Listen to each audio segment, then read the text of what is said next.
un village en effervescence, le temps d'une cérémonie de rite et d'initiation au vaudou à Guet-Doméron. Nous sommes dans la commune de Komé, plus précisément dans le village d'Oyi, situé à moins de 60 km de Cotonou. C'est un pont de fortune qui mène à cette localité, juste après la descente du pont de Guézin.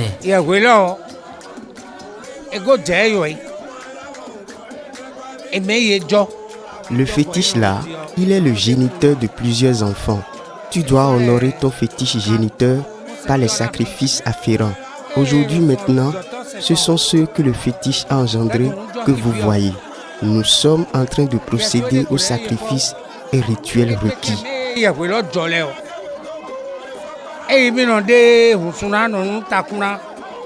Cette cérémonie d'initiation se déroule une fois l'an, notamment avant la première pluie de la nouvelle année. Une fois initiés, ces hommes et femmes qui sont choisis par le vaudou à Guet-Doméron deviennent des gardiens et gardiennes du temple.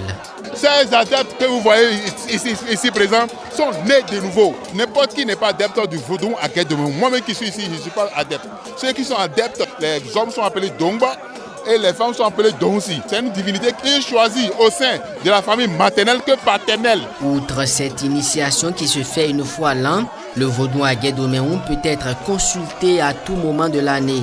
Ceci par les membres de la dynastie à Guet-Doméron et même des personnes étrangères à cette lignée en vue d'obtenir satisfaction aux problèmes quotidiens. La cérémonie des gardiens du temple est ponctuée par des chants et danses à la gloire du fétiche.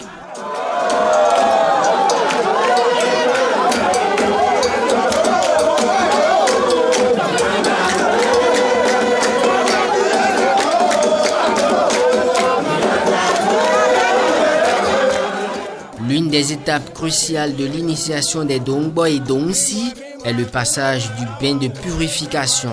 Seuls les initiés et les membres de la dynastie sont autorisés sur les lieux où se déroule ce rite. Les nouveaux adeptes, environ une trentaine, entrent dans l'enclos réservé pour le bain de purification presque nus, avec une jarre sur la tête remplie d'eau et d'autres ingrédients, mais ressortent avec un linge blanc noué au corps en signe de pureté.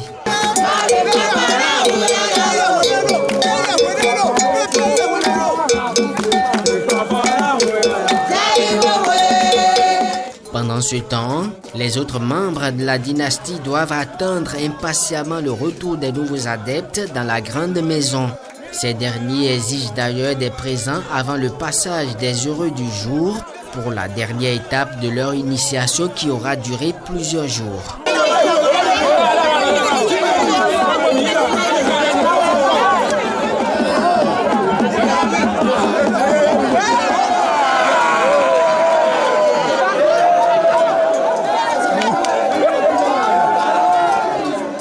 L'entrée des Dongba et des Donsi dans le temple du vaudou à Guet-Doméron est la dernière étape du processus. Le temps est donné par le roi lui-même.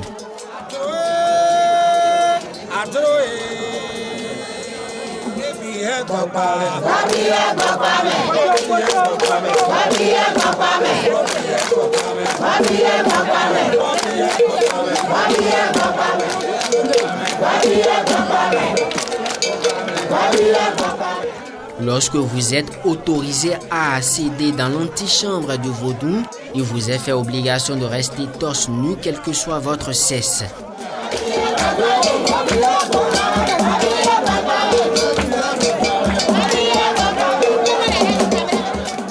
Une fois dans ce couvent, les nouveaux initiés, hommes comme femmes, garçons ou filles, se font raser la tête.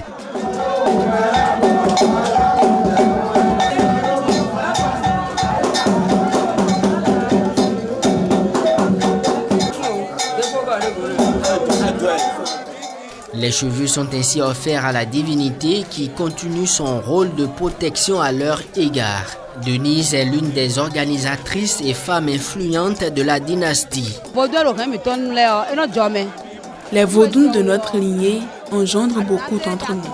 Et quand c'est le cas, tu dois lui envoyer ses cheveux. Le fétiche fait du bien à la famille et à l'individu qui subit les rites. Selon les hauts dignitaires de la dynastie, L'initiation des nouveaux adeptes du vaudou à Guédomérou est une illustration du dicton selon lequel la nouvelle corde doit être tissée au bout de l'ancienne. À travers cette initiative, les fils et filles de la dite dynastie se retrouvent pour des moments conviviaux.